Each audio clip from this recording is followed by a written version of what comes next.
موصوف یہ کہتے ہوئے چلے گئے کہ نیند اپنی بلا کر سلایا ہم کو، نیند اپنی بلا کر سلایا ہم کو، آنسو اپنے گرا کر ہنسایا ہم کو، درد کبھی نہ دینا ان ہنسیوں کو، اللہ نے ماں باپ بنایا جن کو۔ تو حضرات آئیے میرا اور آپ سب حضرات کا، میرا اور آپ سب حضرات کا اور تمام مسلمانوں کا حضور پرنور صلی اللہ علیہ وسلم سے انتہائی والہانہ تعلق ہے، اور یہ تعلق اور محبت ہی ہماری زندگی کا سرچشمہ اور ہمارے در کا درمہ ہے۔ اس لیے اس نورانی محفل میں رحمت اللہ علیہ صلی اللہ علیہ وسلم کا تذکرہ کروا سکوں اور اپنی زبان سے آپ صلی اللہ علیہ وسلم کا تذکرہ کر کے ان کی خوشاچی میں اپنے منزل میں شامل ہونا چاہتا ہوں۔ شاید کہ اپنے رحمت اور صحابہ کرام کے چھینٹے اس خدا رسیدہ چمن کو باتیں باہر عطا کر دے، ورنہ میری کیا مجال، میری زبان کو طاقت کہاں اور میری بساط علمی کیا ہے کہ انسان اعظم اور محسن انسان صلی اللہ علیہ وسلم کی حیات طیبہ پر روشن کرے اور اپنی زبان سے آپ صلی اللہ علیہ وسلم کی حیات طیبہ پر روشن کرے۔ تو دوستو آئیے انہی کے دوستو آئیے اب میں تقریر کے لیے بھائی محمد عاطف کو دعوت دیتا ہوں، درجہ حفظ وہ آئے اور تقریر پیش کرے۔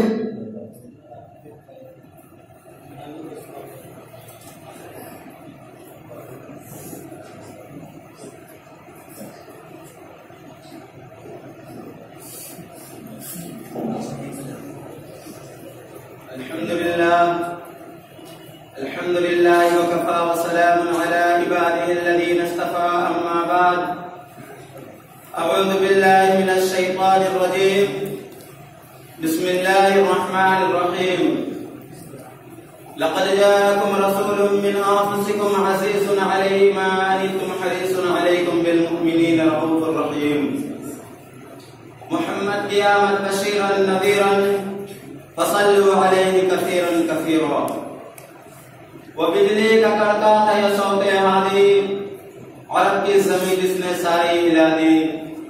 معزز سامعین اکرام، سب سے پہلے آپ حضرات بارگاہ رسالت میں درود شریف کا نذرانہ پیش کریں۔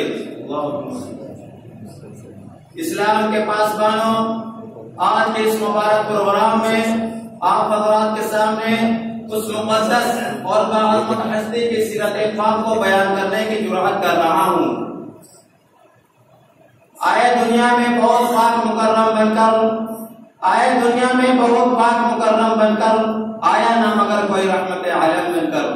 برادران اسلام، آفتاب رسالت کے طلوع ہونے سے پہلے دنیا کی یہ حالت تھی کہ انسانوں نے اپنا ہوش و آواز کھو رکھا تھا، انسانوں کو ظلم ستم کے اندھیاریوں نے گمراہ کر رکھا تھا، بت پرستی اور ستارہ پرستی کا رواج عام ہو گیا تھا، فتنہ فساد اور قتل کا بازار گرم تھا، عدل و انصاف اور صداقت و سچائی کا نام و نشان بالکل ہی مٹ چکا تھا۔ لوگ طاقت و قوت کے ذریعے کام لیا کرتے تھے، عمارا حضرات غریبوں پر حکمرانی کیا کرتے تھے اور کمزوروں کو غلامی کے جزیروں میں جکڑ دیا گیا تھا، ان کو مجبوری محض شمار کیا جاتا، ان کے اوپر ظلم ستم کے پہاڑ توڑے جاتے، دختر کشی عام ہو چکی تھی۔ جب لڑکی کو عمر 5-7 سال کے ہو جاتے تو ان کو اچھے اچھے لباس پہنا کر 32-35 بار لے جاتے تھے، جہاں پہلے سے گڈھا تیار ہوتا وہ لڑکیوں کو گڈھے میں دھکا لگا کر گرا دیتے تھے، وہ لڑکی اپنے باپ کو چیخ چیخ کر آواز دیتی، اس سے فریاد کرتی، لیکن ظالم باپ اوپر سے پتھر ڈال کے زمین کو ڈھونگا کر کے واپس ہو جاتا تھا۔ پورے معاشرے اور سوسائٹی کے اندر یہ خرابیاں اس حد تک پھیل چکی تھی، کوئی نیکی کا نام لینے والا موجود نہیں تھا، آپ سے اختلاف میں جب چھڑ جاتی تھی، چوری بازاری کو لوگ اپنا شعار بنا لیا تھا اور بد اخلاقیوں کے اندھیرے میں پوری طرح ڈوب چکا تھا۔ مگر میرے دوستو، جب نبی مسیحا تاجدار مدینہ محمد مصطفیٰ صلی اللہ علیہ وسلم کی ولادت با سعادت کی بات سارا عالم انوار برکات روشنی منور ہو گیا، اسرا کا آتش قابو ہو گیا، عیسائیتوں کا چراغ گل ہو گیا، کفر کی دنیا برباد ہوئی، مکہ سر آپ صلی اللہ علیہ وسلم کی خوشبو سے معطر ہوا، مکہ کے منظر زمین صدا ہوئی، بیت اللہ کے در و دیوار سے روشنی چمکی، گویا خدا تعالیٰ نے یہ خوشخبری سنا دی کہ اے کعبہ تجھے مبارک ہو، جہاں تمہارے اندر 360 خداؤں کی پرستش کی جاتی تھی اور باشندگان مکہ نے تمہارے مقدس سرزمین کو ناپاک کر رکھا تھا، اور اسے پاک کرنے والا اور یہ خدا کی وحدت کا ڈنکا بجانے والا رات و دن حدت کے سائے بلند کرنے والا اس مقدس دھرتی پر قدم رکھ چکا ہے، اب تمہارے اندر صرف خدا کی عبادت کی جائے گی۔ برادران اسلام، آپ کے آمد پر کسرا کے 14 شاندار کپڑے ٹوٹ گئے. گویا خدا تعالیٰ نے یہ اشارہ کر دیا کہ اے بادشاہ، تمہارے 14 شاہی تاج محمد صلی اللہ علیہ وسلم کے قدموں کے نیچے آ جائیں گے، تمہاری سلطنت برباد ہو جائے گی. حتیٰ کہ دنیا جو ضلالت و گمراہی کی زندگی بسر کرتی تھی، مگر آپ کی ولادت کے بعد جیسے 50 باطل سارے جوش مارنے لگے، برائیوں سے نفرت پیدا ہونے لگی، آسمانی فضائیں خوشبوش لبریز ہو گئی. عزیز دوستو، دنیا والے کو چاہیے تھا کہ دامن اسلام کو اختیار کرتے اور آپ کے ہر بات پر لبیک کرتے، لیکن انہوں نے حق پر آموزش شروع کر دی.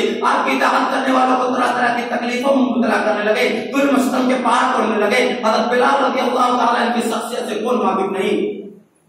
جب ایمان کی دولت سے مالا مال ہوئے تو کفار مکہ نے طرح طرح کی تکلیفیں دینی شروع کر دی. روح کو تڑپانے والی، آنکھوں کو رلانے والی سزائیں دی گئی. دوپہر کے وقت دھوپ کی سخت گرمی پر لٹایا جاتا اور سینے مبارک پر پتھر کی بھاری چٹانیں رکھ دیا کرتے تھے.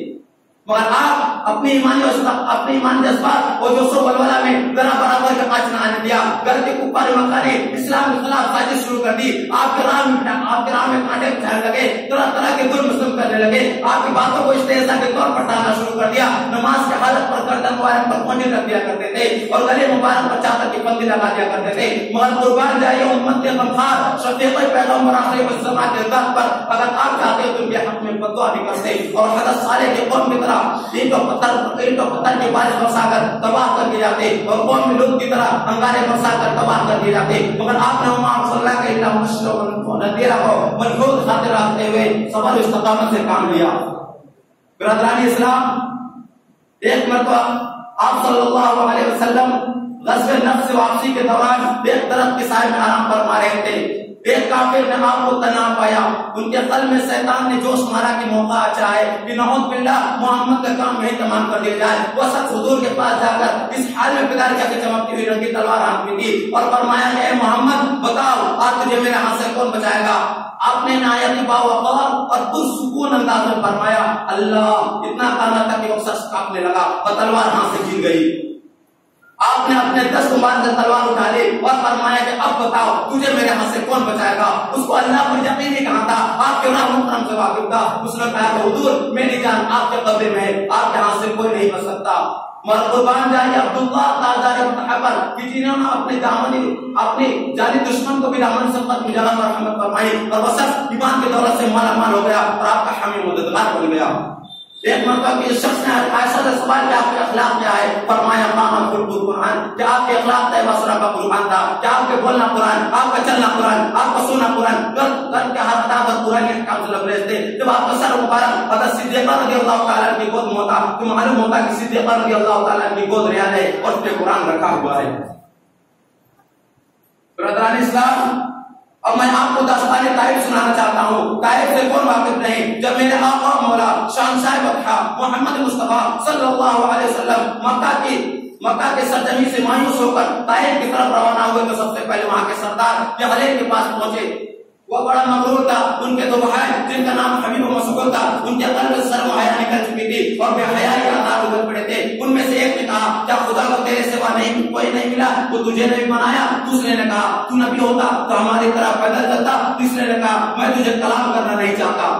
اس وقت خدا اللہ تعالیٰ کو ایسا جلال آیا کہ فرشتوں کو حکم دیا جاؤ میرے محبوب کو تسلی دو. فرشتے کو آئے ساتھ میں حاضر ہوتے ہیں اور عرض کرتے ہیں کہ اللہ کے رسول اگر آپ کی اجازت ہو تو میں تو پہاڑ کا ٹکرا دوں، میرا فرمان قوم درمیان میں پیس کر آ جائیں گے. مگر آپ نے فرمایا ایسا نہیں ہو سکتا. اگر وہ ایمان نہ لائے تو ان کا اولاد ایمان ضرور لائیں گے. میں کیوں ان کے حق میں قہر الہی کی دعا مانگوں؟ میں کیوں ان کے حق میں قہر الہی کی دعا مانگوں؟ بشر ہے بے خبر ہے، کیوں تباہی کی دعا مانگوں؟